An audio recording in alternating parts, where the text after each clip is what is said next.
Hi, Mickey Quinn here with Retail Level Up. You know those little tasks that you don't particularly like to do? Those little things that you put off for later? All of us have one. Some of us, many. One of mine used to be doing the dishes. I don't know why. I had a dishwasher, but I got into this habit of rinsing the dishes off after each meal and then leaving them in the sink to deal with them later. Sometimes days later. And in a household of 2 adults, 2 kids, a dog, and 2 cats, well, that small sink of dishes added up to be a big pile in a short amount of time. My habitual pattern was to put it off until I just couldn't avoid it anymore. And finally, I spent a hefty amount of time dealing with this large pile that if I had only done those little tasks when I should have done them, it would have been a whole lot easier and a whole lot faster. There are many tasks in life and at work that we face that we don't particularly like to do. And yet those seemingly insignificant little tasks that are relatively easy to do, we tell ourselves, oh, it's not a big deal. I'll get to that eventually. Unfortunately, as easy as they are to do, they're just as easy not to do. Hard work is often the accumulation of easy things you didn't do when you should have done them. In business and at work, we see procrastination pop up in all kinds of areas, like making a phone call to a potential client, taking action to work on difficult projects, learning new software, having difficult conversations with employees. And something we see especially in small businesses, especially in family-owned businesses, taking the time to clearly define roles and responsibilities and the documentation of processes. Procrastination is not a personality trait. Procrastination is a habit, and habits can be changed. Yeah. But how? Well, here are some top tips on how to kick the procrastination habit. Number 1, create a path of least resistance.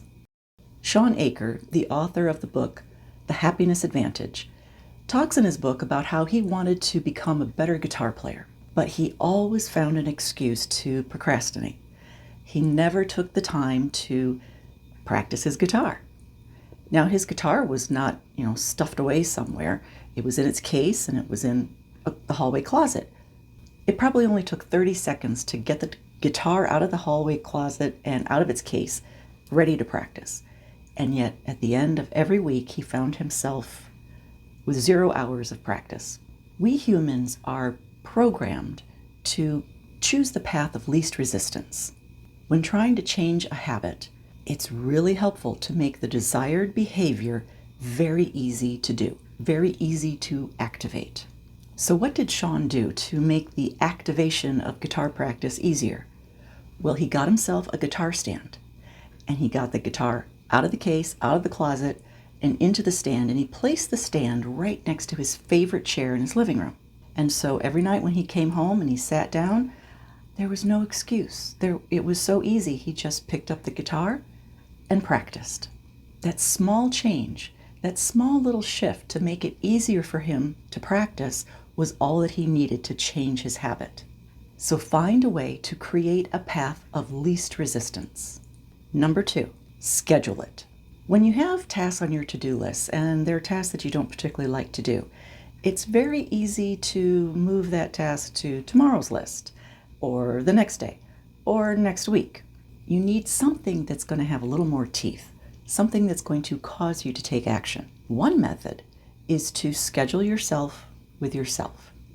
Schedule the task on your calendar, not as a task, but as an event, a meeting with yourself. Pick the day and the time and set a reminder for it. You are much less likely to move that task to another day when you actually put it on your calendar as an event or a meeting with yourself. So schedule the tasks that you tend to procrastinate on. Number 3, remove distractions. A procrastinator's favorite excuse to avoid doing something is that, oh, something came up. And that is indeed an excuse. As I was preparing to craft this video today, I had a notification that popped up on my phone. And, someone mentioned me in a Facebook post. So I took a look at it, and then I looked at my other notifications and scrolled through my Facebook feed, And suddenly I looked up and 15 minutes had passed. So when preparing to do those tasks that you tend to procrastinate on, make sure that you eliminate and remove distractions and interruptions. Number 4, be consistent. Consistency is like compound interest. When you can start with a small amount, but when done consistently over time, it can have incredible results. There's a story of a personal trainer who was hired by a gentleman to help him get into shape, and it was kind of a life or death situation. He had some serious health problems, and he needed to get in shape as quickly as possible.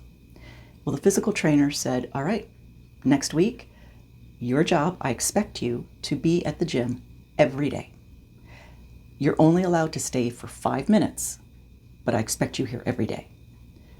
And the gentleman was kind of confused. He's like, I can't possibly accomplish much in 5 minutes, can I? And the trainer says, yes, you can. And the goal is to establish a new habit, that you are a person who comes to the gym consistently every day.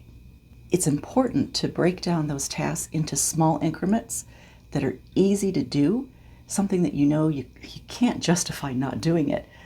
The guy had to show up at the gym every day, but he only had to stay for 5 minutes. And that was the game changer to develop a new habit. The trainer said, it's going to be easy to master the fact that you're here for just 5 minutes. And then after that, we can build on developing more habits. Consistency is the secret weapon. When others quit, those who consistently do it over time are the ones who win.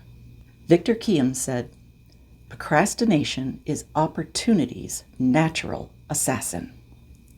If you'd like to avoid having your opportunities assassinated, then follow these 4 key tips on how to kick the procrastination habit. For more tips like this, like us and follow us on Facebook, Instagram, YouTube, LinkedIn, and wherever you listen to your favorite podcasts. Just search for Retail Level Up. Be sure to visit our website, retaillevelup.com, and sign up to get our newsletters. We send Monday Motivation and Top Tip Tuesday, because we all can use a little extra motivation right now, and we can certainly use some top tips. Because now, even more than ever, it's time to level up.